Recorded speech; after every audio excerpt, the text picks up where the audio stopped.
பிப்ரவரி 14 திருச்சியில் தமிழக பாஜகவின் மிக பிரம்மாண்டமான ப்ரொஃபஷனல் கனெக்ட் தொழில்துறை வல்லுநர் பிரிவு நிகழ்ச்சியில் பாஜக தலைவர்கள் துறைசார் வல்லுநர்கள் பங்கேற்று பேசுகிறார்கள். பங்கேற்க QR கோடில் பதிவு செய்க.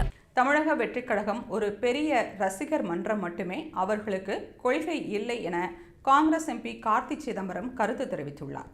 நாடாளுமன்றத்தில் எதிர்க்கட்சித் தலைவரை பேச அனுமதிப்பது இல்லை என குற்றம் சாட்டிய கார்த்தி சிதம்பரம் அவையில் பேசுவதற்கு அனைவருக்கும் உரிமை உள்ளதாக தெரிவித்தார். எதிர்க்கட்சித் தலைவர் எப்போது வேண்டுமானாலும் எழுந்து தனது கருத்தை சொல்லலாம் என்பதுதான் மரபு. முன்கூட்டியே தெரிவிக்கவில்லை என கூறுவதற்கு இது ஒன்றும் சென்சார் போர்டு கிடையாது என்று அவர் கடுமையாக சாடினார்.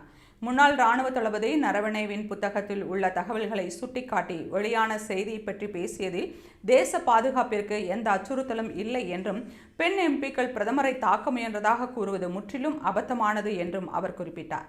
தமிழக அரசியல் மற்றும் கூட்டணி விவகாரங்களை பொறுத்தவரை காங்கிரஸ் மற்றும் திமுக இடையே எவ்வித மோதலும் இல்லை என கார்த்தி சிதம்பரம் தெளிவுபடுத்தியுள்ளார்.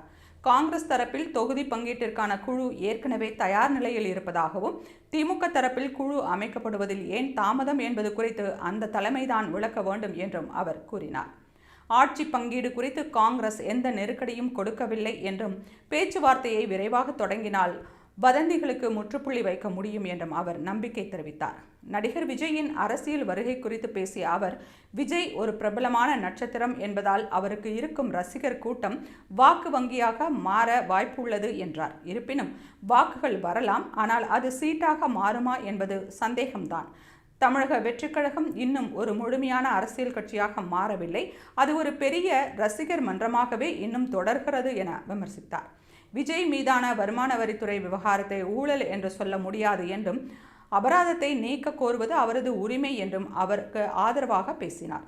எடப்பாடி பழனிசாமியின் விமர்சனங்களுக்கு பதிலளித்த கார்த்தி சிதம்பரம், பாஜகவுடன் கூட்டணி வைத்திருப்பதால் அதிமுகவிற்கு வழக்கமாக வரும் வாக்குகளே வராது.